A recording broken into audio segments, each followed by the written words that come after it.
Welcome back to Let's Talk About That. Today we have Amy with Girls on the Run.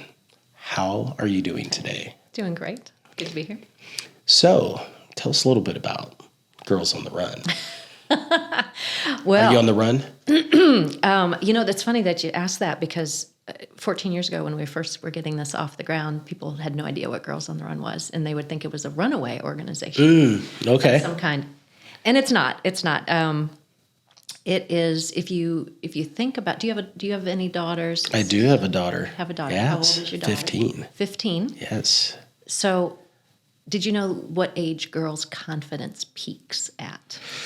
I think it varies because I think it depends on the child specifically. Yep. I mean, I think they're made a little bit different sometimes. Every girl's a little bit different and at different stages.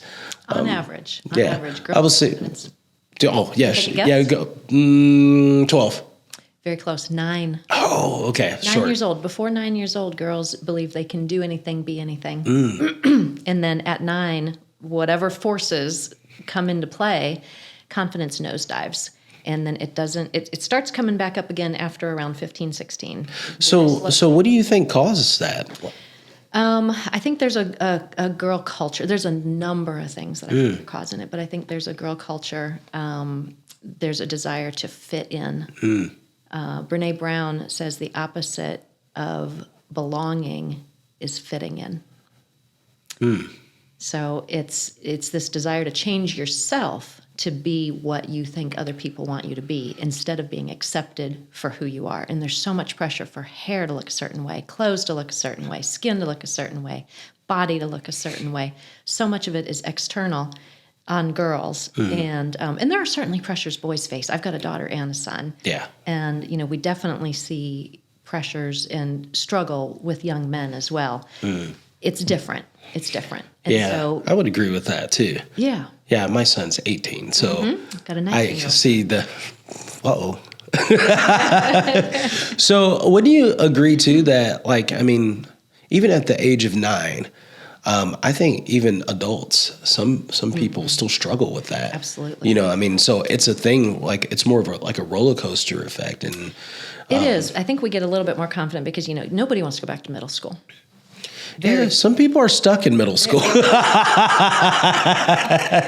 is Right? true. This is true. Yeah. But the vast majority of volunteers with us, and I do want to go back and answer your question for listeners who don't know what Girls on the Run is. But absolutely. I'll say the vast majority of volunteers, we've got 300 volunteers every year. About 295 of those are women, and 5 to 10 usually are men, a lot of times dads who want to make a difference in the lives of their daughters. But the vast majority of them say, I want to make this different for girls than it was for me. And the vast majority say, I wish I had this when I was in 3rd, 4th, and 5th grade before they go to middle school. Because what Girls on the Run does is we teach girls what they need before they go to middle school. We teach them about how to be self-confident. We teach them how to believe in themselves, how to stand up for themselves, how to deal with gossip, how to deal with peer pressure, how to love the body that they've gotten and to recognize that there's beauty in all the diversity of what we look like and who we are and all the different skills that we bring to the world. So we give them all of those skills and tools, and the way we do it is through fun running games and activities. Oh, okay. So tag and relays and team games and activities, they barely know their... So it makes it more engaging. It's incredibly engaging. Okay. It's incredibly engaging. That's amazing. Yeah. So when you started all this, kind of going back for when you started Girls on the Run, what made you think about doing something like this? Why was that important for you to do something like this? I would have to go all the way back probably to 6th grade. Oh, okay. When the principal came into the classroom and said, hey, could I get 3 strong boys to come and help move tables? Oh. And I thought, I wonder why the boys get to get Miss Class and go do something fun. That's recess, right? The little things that girls weren't expected to be even strong enough to pick up a 6-foot table. Right. In 6th grade. And so just those stereotypes, those boxes that boys have to be strong, boys have to be invulnerable all the time, whereas girls are always thought to. And that's a whole nother complex. for boys. It is. There's that, Yeah. toxic masculinity. Yeah, yeah. That in order to belong or fit in. Right. Or like you mentioned, be in a box. In a box. But this is what you're characterized as, and this is who you are and what you should be. Yeah. And that's the same thing, like kind of as in your program. It's the same thing you guys are teaching, because people try to identify this is what a girl should be. Right. And what does it mean to be valuable as a girl? What does it mean to be valuable as a woman? A lot of times for men and boys, it comes down to what you do. How strong you are, what sports you're in, what you drink, what you drive, things along those lines. Things are starting to change, but if we're just talking in broad strokes, a lot of times for girls and women, it comes down to what you look like. And it's not about, what can my body do? It's about what can my body look like. It's about being objectified. Instead of using our bodies as tools, they're expected to be ornaments. Do you guys run into the what's in it for me concept too? Like kind of where people are looking for something back and as a return, so they try to put you in a box and say, whether it's to get more status or more visibility, where in a space that I guess where you're kind of projecting, where another person is maybe taking advantage of you for their own gain. Do you run into anything like that? I think that's certainly possible. I think there's, a lot of dynamics and nuances around gender and around just self-esteem and what makes all of us feel that we are valuable or making a difference. And so what we try to do specifically, because boys and girls have such different boxes that they're stuck in, or needs or stereotypes, we're right now working specifically with girls and just helping them to recognize that, because that's the first step. When I was a junior in high school, my biology teacher said, "Hey, why don't you think about running for senior class president?" I was vice president of the class at the time. And my response was, "Oh, I couldn't do that," because I'd never seen a girl as class president. And there was already a boy who was class president, and I just assumed that he would do a better job than I would. And so, we get this is where we talk about, representation in all kinds of ways matters. It's so important that girls can see adult women, and preferably adult women who look like them, who can be a role model for, you can be confident, you can love your body, you can do amazing things, you can resolve conflict, you can stop gossip. So we get these 300 adults that come right to the schools where the girls are, and there are about 55 to 60 different schools, community centers that Girls on the Run is in, and they do this twice a week after school from March through May. And there's a curriculum that the coach, we call them coaches, these mentor coaches. They don't have to be runners. They're Girls on the Run is about moving forward. So, they could walk, they can jog, they can run, they can do whatever. We've got girls in wheelchairs that participate in Girls on the Run. But these coaches come to the schools twice a week after school just for this March through May, and they've got the curriculum that we've trained them in. They walk right through the curriculum, and the girls get these messages, and it's just amazing to see the difference in how they see themselves. So basically, they're more like leadership coaches, or mentors, they're mentors. So it's more. So you have a component of life coaching, a little bit of motivational leadership, empowerment. It's really character development. Yeah, character development. Yeah, and it's all the skills and tools that every parent wishes their child would have to be able to navigate life. And like you said, this stuff doesn't stop in middle school or high school. So many of us as adults are still dealing with some of those same things. So this is foundational. It is. So this prepares your girls for life. And this the coaches too. The mentor coaches. Because you learn from and they the students, right? I'm using this. And they learn from the curriculum. It's stuff that maybe we picked up somewhere but just had forgotten about. Right. Who doesn't? It's a reminder, right? It's a reminder. Yeah. I'll tell you about a couple of the lessons if you're interested. I am. Yeah. So we've got one of our favorites that the coaches come back all the time and say, "Oh my gosh, we're using this at work, we're using this at home, we're using this with our own kids." It's kind of therapy 101. My background is as a therapist. We'll get into that. Oh, okay. But it's this idea that when you are having conflict or frustration, there's a tool you can use. You can use phrases. You can say, "I feel blank when this happens, and I need blank. And so, the first thing that we do is we teach the girls these phrases. And so we want to get them moving doing that. So we do a leapfrog. I feel, when, I need. And, they're leap and frog over one another just to practice shouting this out and saying these phrases. And then we give them different scenarios. We have them come up with scenarios, so one little girl, Maggie, she was 8 years old, tiny little half pint, little Maggie, but big personality. And we said, Maggie, what's something that you're dealing with? And she said, my big sisters keep taking my clothes without asking. They keep borrowing her clothes without even asking. And so what we do is we set up 4 cones around a track. And the first one says, I feel. And so the girls will run to that cone, and whatever scenario they've got, we say, I feel. I feel how, Maggie? She said, I feel frustrated. Okay. When you run to the next cone, take my clothes without asking. Okay, you got it. High five. Run to the next cone. Because. She said, well, they're mine. Yep, you got it. There it is. Yep. And then run to the next cone, and I need. She thought for a little while. She said, I need you to ask before taking them.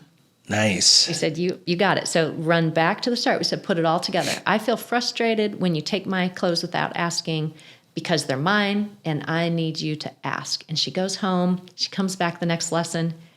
She's just bouncing all over the place. She says, it worked. It worked. So part of that's a really amazing activity because you're unlocking a couple different components of, number one, courage. Mm-hmm. Yeah. Like even if they knew what to say, they may not have the courage to say it. Well, where do we give them the idea that it takes courage to say something like that in the first place? Who says it? Yeah. Right. So we catch them when they're young enough just to say, hey, this is how you do this. Mm-hmm. It's no big deal. Just and courage is not arrogance either. Right. It's not the same thing. It's self-esteem. It's self-esteem and confidence. It's confidence. Confidence is not a sense of being ignorant or conceited, because those are two different things, right? So, and you're also unlocking more so helping them understand what they want. Yes, because you have to know how so a lot of our curriculum also deals with identifying emotions. Mm-hmm. Because a lot of times adults can come up with, I'm happy, I'm sad, and I'm mad. Mm-hmm. And that's about it. But what do you want to do about it? There's so much more than that, too. Right. A lot of times we misattribute our emotions. We think we're mad when actually we're feeling lonely, or we're feeling jealous, or we're feeling envious, discouraged, or envious. There are so many other emotions. Yes. And if you just think I'm mad, then you're going to justify, well, then it's okay to do X, Y, Z, or something that actually makes the situation worse. Right, and understand their feelings of why they feel that way. I'm actually feeling lonely, then what I would like for you to do is going to be very different than if you think that you're actually feeling angry. Right.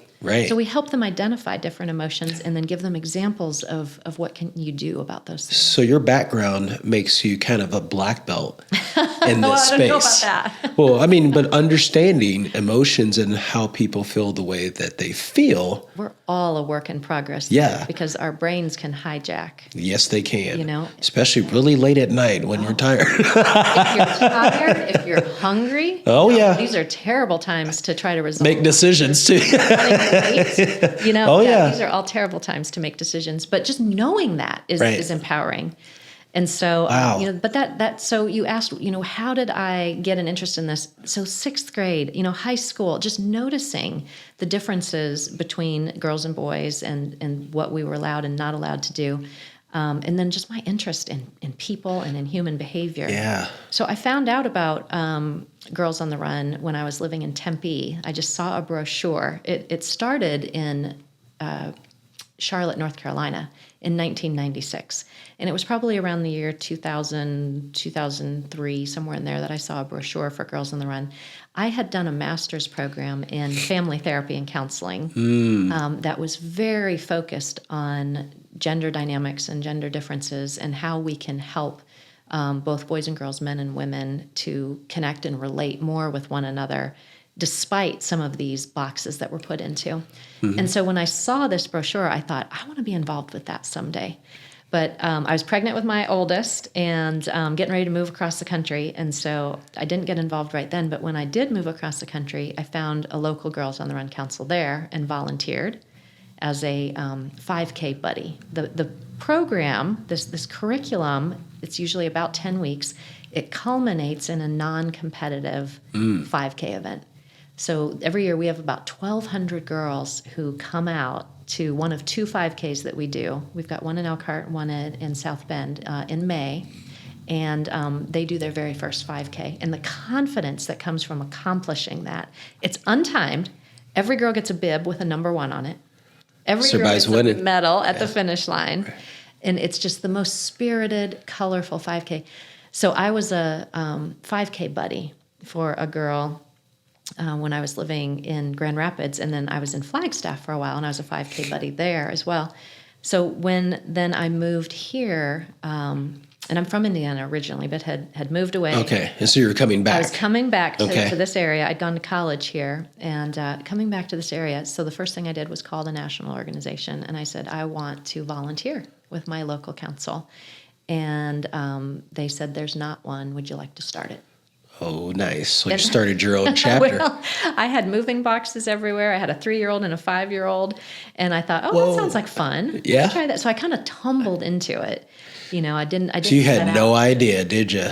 Had absolutely no idea at all. Well, and the difference going in between volunteering versus starting a whole chapter, that's a whole different dynamic.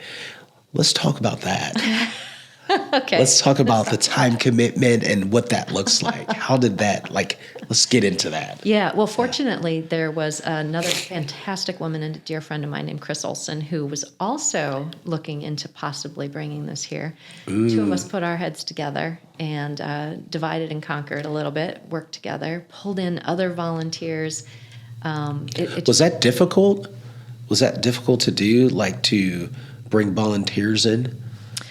No, because the mission, when people find out about this, women in particular, men with daughters, anybody who loves or knows a woman says, I get this. Right. Women in particular go, I want this for my daughter.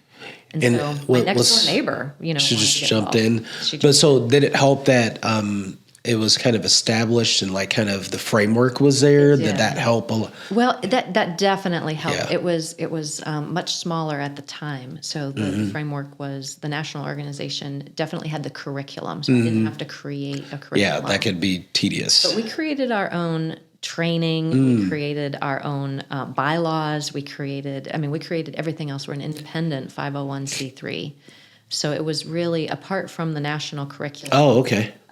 It was really starting most everything from scratch and kind of the Wild West. So how did you get into that component of it? Because that's kind of mystical for some people, just establishing a nonprofit, setting up bylaws. Is this something that maybe did you seek help within the volunteers or other people that have Yeah, okay. Absolutely. I knew absolutely nothing about nonprofits. Yeah. Whatsoever, because my background was as a teacher, as a family counselor. Right. It's a little bit different. It was a lot different. And so, but my attitude was, if people can do this, I can figure it out. Mm-hmm. And so, utilizing resources, there's so much on the internet. There's BoardSource. Is fantastic. There are a lot of blogs. BoardSource is great. Yes. A lot of blogs where people will walk you through how to do this and that. I knew nothing about bylaws, nothing about governance, nothing about fundraising. Yes. The first time I went into, there's a fundraising ask. There's a local company that I went into and sat down, and the woman who was there, she's the CEO. She said, "Tell me about Girls on the Run." And I, passionate about it. I gushed about it, told her everything about Girls on the Run, and she said, "Sounds great. What do you need?" And you don't know how to answer that, right? Well, now I do. Now you do, right? Now I know exactly what we need and how it'll make an impact and why it's necessary and why it would bring her joy to get involved and how, I know to find out what motivates her and what's her story and how does she want to make a difference in the world. Because that's different, right? That's different. Right. But when she said, "What do you need?" I wasn't ready to answer that question because I knew nothing about You running. didn't know what you needed. So 100%. a lot of trial Yeah. and error. You know, you make mistakes, you fall on your face, and then you go, oh, okay, how can I do this better next time? So would you say that you got intentional about like your needs potentially too, like for the program after like that was maybe a trigger or awakening of that a pause moment and saying like, whoa, wait a minute. Yeah. I didn't really, I know the framework, I know what we're doing, Yep. but how can we expand this and Yes. how can we let other people allow us to grow in different directions? So like, how did you, like, what made you, what was your first step in taking action towards that? Like of defining what that looked like? Yeah, great question. Yeah, because for better or for worse, you do have to be intentional. Right. You know, I think intentionality is probably a core belief of, you know, I always want to be thinking about where are we going next? What's our North Star? Where are we headed? And there are a lot of people who want to be involved. And so we had to invite those people in, invite them in, and then find the right seat on the bus for them, figure out where are we going? Purpose missions. What do we need to get there? Right. Got it. Yeah. Yeah. Yeah. What do we need to get there? And then put it out there. It's like a buffet. Like, here are all the things we need to get here. And this is our joint mission. You know, this is something you're passionate about. I'm passionate about.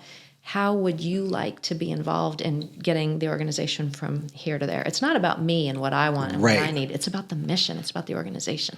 Right. So as we start kind of looking at personal awareness and now when an organization has to be personally aware too. So you're kind of wearing both hats. So you look at for each person that has a mission because they have a purpose of why they're there as well.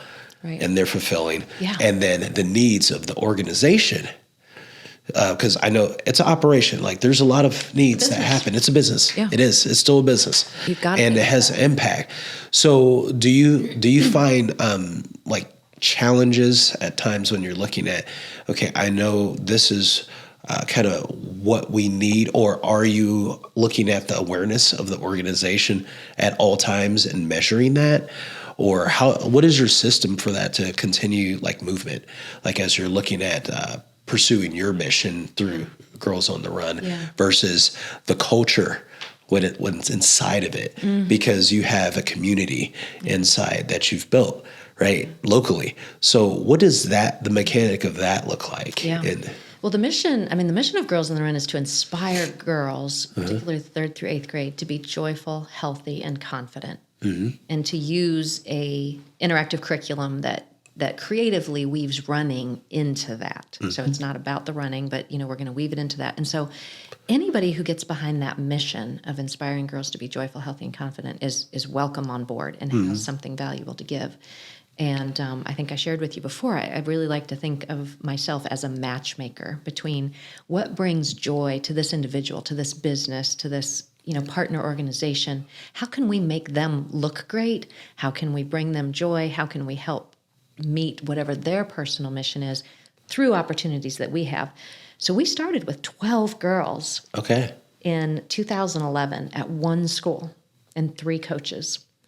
And now this year, that was really close. That's 1,200 girls. 1,200? Over 55 schools and over 300 coaches. Wow. So, when you say, like, how do you think about that expansion or you think about that business model? A lot of people think that a nonprofit shouldn't be run like a business, or that it has to be. And nonprofits are messy, that there is messiness. We mind our own business. Yeah. Like your own personal business, life is a business. Yeah. We're our own operating system, right? Absolutely. So, why would it be any different to a certain degree? Yeah. And that's what you guys are actually doing. You're teaching those character traits of how to operate and being able to be intentional about minding your own business. That reminds me of a girl who said, at Girls on the Run, I learned to be the boss of my brain. That's beautiful. That's huge. Not only the boss of our brains, but that's the first step in being the boss of our lives. Yes. And too often it's very easy to think that life is something that happens to us. And there is a certain degree of things that we don't have control over. So I'm never a person that just like, pull yourself up by your bootstraps. Anybody can do that. There are many, many forces that we need to recognize. But if we can give girls a little bit of sense of efficacy, if we can give them a role model who can show them what might be possible. So do you do a lot of, since you're matchmaking, you're looking at character traits in your mentors as well that can add value to a certain group of girls, absolutely. right? So, I mean, like you get into some of the strategic mechanics of this. This is psychology, 100%, right? So it's looking at who's going to be the best match for a certain group. Well, in an ideal world, that would be fantastic. That's a lot, but you have a lot, right? That's big. We had 600 coaches knocking down the door for 250 positions or something like that. But in reality, it's hard to find volunteers right now. Okay. It's because this happens right after school. And this is something all nonprofits are struggling with. So, is finding volunteers and getting the word out and recruiting. Is that just the time and like families? And what's that look like? My personal philosophy or my theory is that post-COVID, we all learned that we could stop doing half the things that we'd been doing, which is good. Did you say stop working? Yeah. Oh, did I say that? Whoops. Should I be doing that? So I don't want to. Cutting back, you yeah. know, and I respect that. I think one of the things we teach the girls is balance. We got to have that balance. At the same time, we have teams of girls, a team of 12 or 15 or 20 girls at a school that wants to do Girls on the Run, and they've been looking forward to it since kindergarten, first grade, second grade. Now it's their year. Right. Their third, fourth, fifth grade, and we don't have enough volunteers, and the team gets canceled. Oh. And it's heartbreaking. It's heartbreaking. And I think the challenge is that it's after school, so it's in that 3 to 5 o'clock range. It's hard for some people to get off of work. Because they have to work, It's work, yeah. Or if people are off of work, then sometimes they've got other kids that they're... And whether it's sports and other things going on. Driving. Yeah, they're really busy. Yeah, so it's a commitment. Yeah. But it's a commitment twice a week for about 8 weeks. Okay, I mean, that's not horrible. It's not horrible. It's more so like if you start looking at kind of planning, if you want to get involved, the commitment's going to be 8 weeks. Yeah. And if you can work even with your job and say like, hey, this is something I really am passionate about and I want to do, it's possible, right? Yeah. So we had to get creative around that because we're seeing this shortage of volunteers. And so we started saying, how can we find more volunteers? How can we make sure we're giving people the opportunity that they're aware of it? Because every coach comes back to us and says, this made a difference in my life. Exactly. And I'm glad that I did this. But they don't necessarily know that going in. Right. They think it might be just, I have to coach running or I have to be a runner. And none of that's true. Right. So if we can help them realize going in, a lot of times it's teachers in schools that want it for their students. It's caregivers, parents, grown-ups, aunties, grandmas who want it for their child. And that's how they get involved. They do it with them, and then they become a part of it. Yes. And then it's almost the same thing. Like if you look at, say, if it was like baseball or soccer, a parent, they have a kid that's playing on the team. They kind of come in, but then they start. If you're really passionate and you get into it, you start seeing the impact you have as the big person, the mentor, the person with the advice, and not knocking parents, but sometimes when you're not the parent and you see it from someone else from a different lens, you're able to see them and say like, wow, that person inspires me and I can do more. It's really big. Yeah. So what do you, what's the plan? Because I know we have a game plan now. Okay. So, for the volunteer shortage, as you're looking at, is it like maybe a time adjustment into hours, or do you what type of ideas are on the table? Yeah, we look at all those things. I mean, we have tried time adjustment. Most people don't want to come for 75 or 90 minutes before school at 7 a.m. Schools tend to like to lock up and go home, by 5 o'clock by the time people are off of work, and then there's dinner and bath and bedtime. So time adjustment can be tough. So we're really just looking at getting the word. We know that there are people out there. Yeah. We just need to get the word out more. Gotcha. So that's part of it. And then another part of it is we implemented a small stipend for particular coaches who maybe have to take time off work to coach. So let's make up for some of those lost wages. Parents or guardians who have childcare issues. They've got a younger one that they need to have babysitting for. So, we implement that. People who have an issue with transportation, it's going to cost me money to get to and from the volunteering. So, we're experimenting with about $200 just to defray that, just to sweeten it a little bit. We're excited to we're the recipients of a significant Lilly Endowment grant this year. Nice. Congrats. $175,000 to support our mission over the next 3 years. And a lot of that's going to be going toward appreciating our coaches in partnership with businesses like Fleet Feet. Can we give a free pair of shoes to some of our coaches, the first ones to sign up or the ones who are committing to 2 days a week? We're getting ready to roll something like that. You heard it here first. Oh, it happened. So, how long, how many years do your girls stay in the program? They can do it 3rd through 8th grade. 3rd to 8th 3rd, grade. Okay. 4th, and 5th grade is one curriculum. And then the 6th, 7th, and 8th grade is a more mature, a little more deep dive, a different curriculum for those girls. So the majority of them will come back for a year or two. And and we've got about 50%, I think, every year that come back. And then another 50% is like brand new 3rd graders or new 4th or 5th graders. So they kind of spend a quite bit of time. They can be in the program and kind of develop into when they hit high school, right? Because the more you hear this, over and over again, the more you practice it. And that's what's cool about it, is that they're actually practicing this stuff. A lesson on gossip, we start with a little tube of toothpaste, squeeze it out onto a small paper plate, and then we say, out of the 15 girls, we say, I need a volunteer. And 15 little, 8-year-old hands go up, and we say, all right, I need you to put that toothpaste back in the tube. Oh. And it never all gets in there right. 8, 9 years old, and say, okay, I'll do it. Absolutely. And so, they get a spoon and they're trying. Scooping it. Toothpicks, and here, let me try. No, I can do it. You can't do it. Let me do it. So they all try for, 5-7 minutes. And then they kind of come to the realization that, this isn't going to work. It's never going to be the same. And we say, okay, who's heard about the word gossip?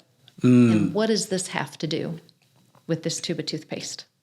And all of a sudden a light goes on and they go, oh, once it's out, it can't get back in. This is wow. And we have girls in college that come back to us and they go, I did Girls on the Run when I was a girl. I said, what do you remember about it? They remember things like that. They remember crossing the finish line at the 5K. So we start with a tube of toothpaste and then we play Gossip Girl tag. And you're just building. What's that look like? Of the coaches are the Gossip Girls. Okay. And the whole, you're just warming up, you're just 5 or 10 minutes, just getting our bodies moving. But the idea is to stay away from the Gossip Girl. Right. And you're learning that viscerally. And you're running from them. Exactly. And they're chasing you, right? Yeah. And that's then cool. We go into the next part of the lesson, which is, what do you do when there is gossip? And so we actually teach them skills and tools about changing the subject, or about saying, I don't think I need to hear that, or saying, I don't agree with that, but that's okay.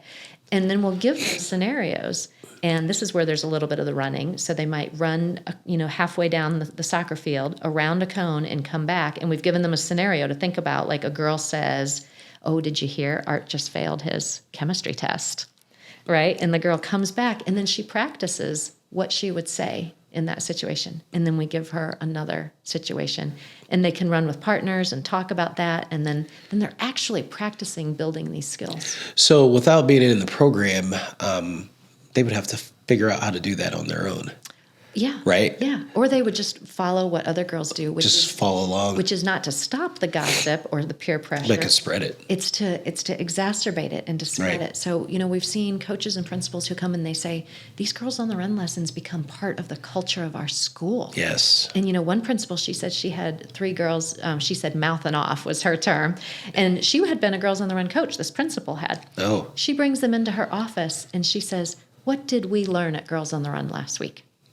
And they said, we know. And they reviewed the Girls on the Run lesson. And then she sent them back to class saying, I want to see you doing what you learned at Girls on the Run. Okay, so now you're digging into a little bit deeper into that. It's taking what they're learning and actually like bringing it into outside of the program, into their lifestyle, like into bringing it home. Yeah. And bringing it to school, bringing it into their life. And that's the whole point, because Maggie, who I told you about, whose sisters were taking her clothes, What happens when she gets into high school or college and there's somebody who's trying to take her clothes off without her permission? Yes. She has now got the idea and the courage, like you said, Yes. and the skills to say, this is mine. I get to decide. And to voice her own opinion. And to have an opinion. And that's important. Yes. Because a lot of people feel like their opinion doesn't matter. So you know the story of the three bears? Goldilocks and the three bears? Yeah. Let's see how much you remember here. You know, they're making some porridge, right? They're making some porridge. And Papa Bear's porridge was too hot. Mama Bear's was too cold. And Baby Bear's was just right. Was it? So what did they do? They gave the upper and the bottom of the ladder, and he stayed in the middle. They went for a walk. The three bears went for a walk. That's when Goldilocks sneaked in the house. There it is. Do you remember? Yes. Papa Bear's was too hot. Mama Bear's was too cold. Baby Bear's was just right. And so they went for a walk. Why?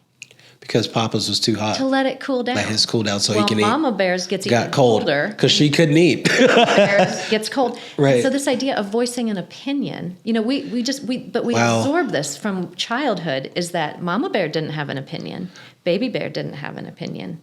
But you know, there's nobody speaking. And this is like one of, you know, thousands and thousands. But you're like, when you look into order of things, you know, no one really knew the full story behind it. Right. Of why Mama Bear's porridge was cold. Right? They didn't tell you when she tried the porridge. Yeah, right. You don't know the context. It's the mechanics. Yeah. But there are just so many ways that girls Right. are taught not to have an opinion. Just to be quiet, to be seen, to be pretty, Right. and that's what makes you valuable. And having an opinion can actually cause you to be not fit in. It might help you belong, but you're not going to fit in if you have an opinion sometimes. Some girls believe this.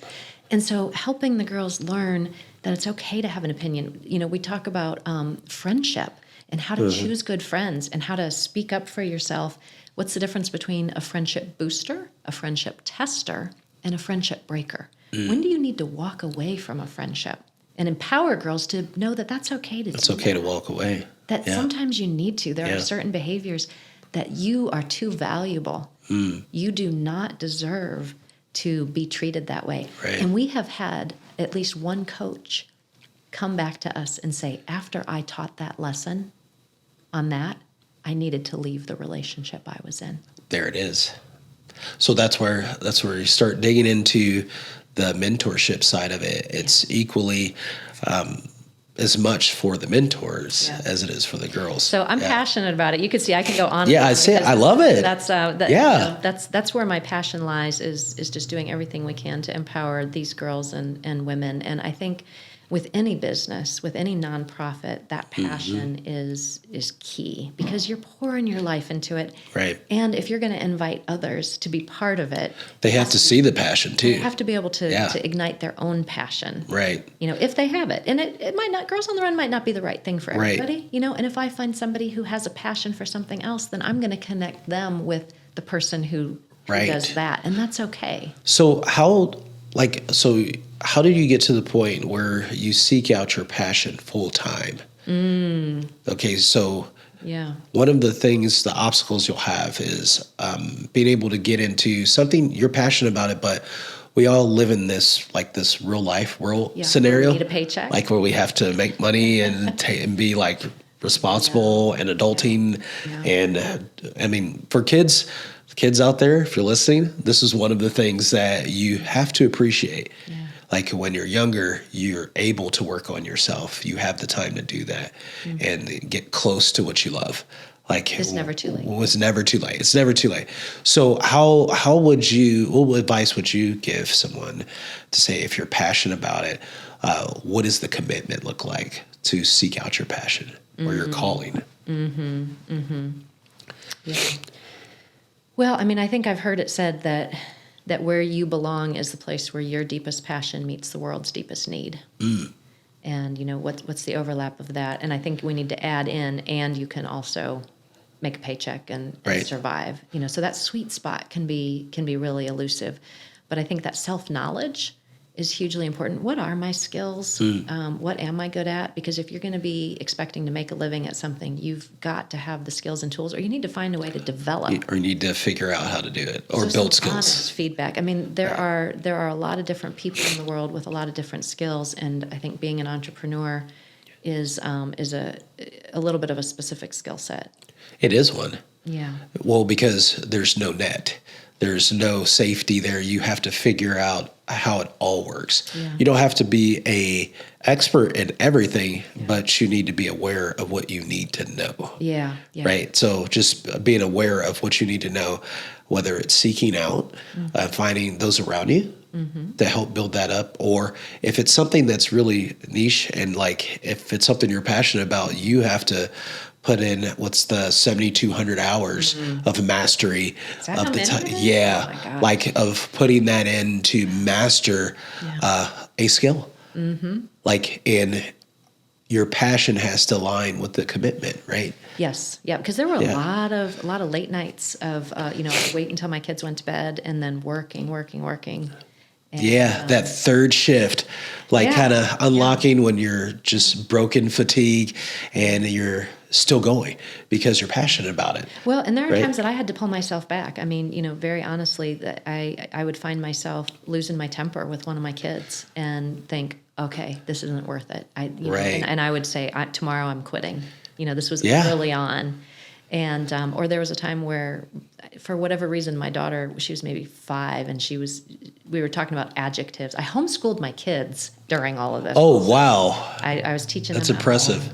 For about 7 years, trying to juggle everything. And one time my daughter had to, maybe we were studying adjectives or something, or for whatever reason, she had to write something to describe me. And I think she wrote busy and stressed. And that was a wake-up call.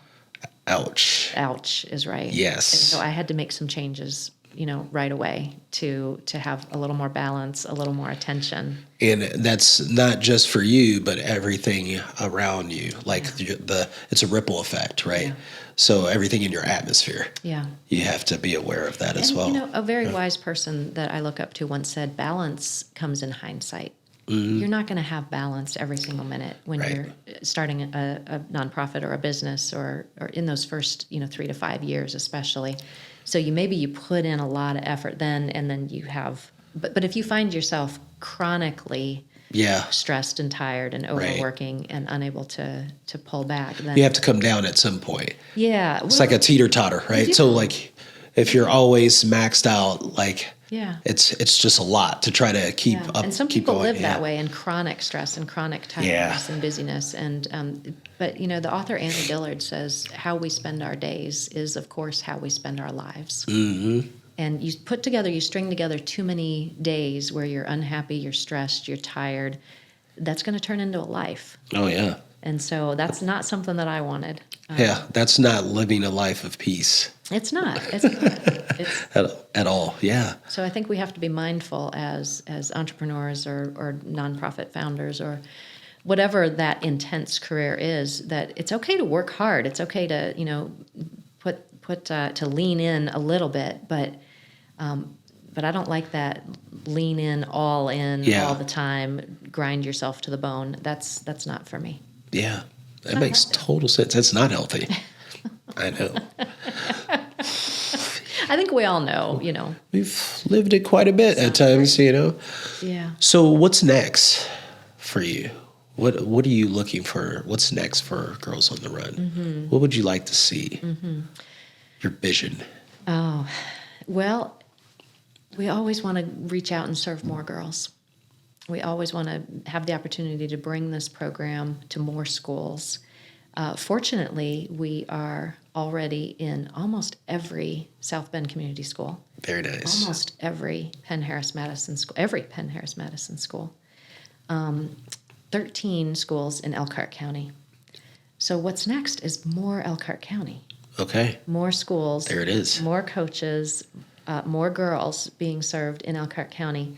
We brought a 5K here 2 years ago. It's going to be May 11th, I believe, this coming spring. Starts and ends at Trinity Church on Jackson. Nice. Fantastic community there that allows us to use the gym, the parking lot. We've got a great course that goes right through the neighborhoods there that a fantastic woman in the community, Paula Turk, she's a 5K director here in the community, helped us get going on that a couple of years ago. And it's so great to see people come out for that. And the Rotary comes out and dresses in tutus and colored hairspray and cheers. It's a good time. It's fun. Good time. Yeah. So yeah, just more Elkhart County. We've got some fantastic initiatives around diversity and inclusion that are incredibly important to us that we've made some great strides on. We're going to continue to pour time and money and resources there. A lot of people talk a lot about that, but don't want to put resources toward it. And we find that it's just really critical. And resources isn't just money. No. It's not just money. It's not. Resources are resources. Resources are all kinds of resources. Yes. Time, energy, thought, discussion, conversation, reaching out, input, listening sessions. Yeah. So much of that. So Elkhart, we call them our IDEA efforts, inclusion, diversity, equity, and access. So focus on Elkhart, our IDEA efforts, coach return rate, and we have great return rate on our coaches. We want to keep that high, make sure they're having a good experience. And then we're rolling out 3 new curriculum. Oh, wow. So you guys are busy. We're very busy, very busy. Well, but very impactful. I like to think so. Yes. And it's a team effort. It's an amazing board, an amazing staff, and every single coach that comes and volunteers with us just makes a world of difference. So that's what's next. So to get involved, what will be the first step for someone that's interested in getting involved There's a with million Girls on ways the to Run? get involved. I think the most rewarding way is to sign up to coach a Girls on the Run team. And you don't have to be a runner. You don't have to be a coach. We teach everything that you need to know just to mentor and walk. And then you're paired with other coaches who have done this before usually too. So the first step is one way to get involved is that coach applications just opened at our website. Or to bring the program to a school if there's a school that doesn't already have it. So even if you're in a school and you don't have the program, talk about it. Yeah, talk about it. Reach out to us. Yeah. Go to the school counselor and say, have you heard about Girls on the Run? Go to the principal and say, we'd like this. Would you be supportive? And then reach out to us and we'll have a meeting and we'll talk about making that happen. So, businesses that want to be aligned with Girls on the Run can sponsor Girls on the Run. We do an amazing job of making our partners look great and really getting the name out of there. We've had so many people say of all the nonprofits they've worked with, we're so mindful about that. So I would say, just reach out, get involved, sign up for our newsletter on the website, go to our Facebook page, and just look for a way to reach out. We'd love to have a conversation. That's amazing. Thank you so much for coming. Absolutely. It's my pleasure. It's good to be here. Love it. We'll see you on the next episode.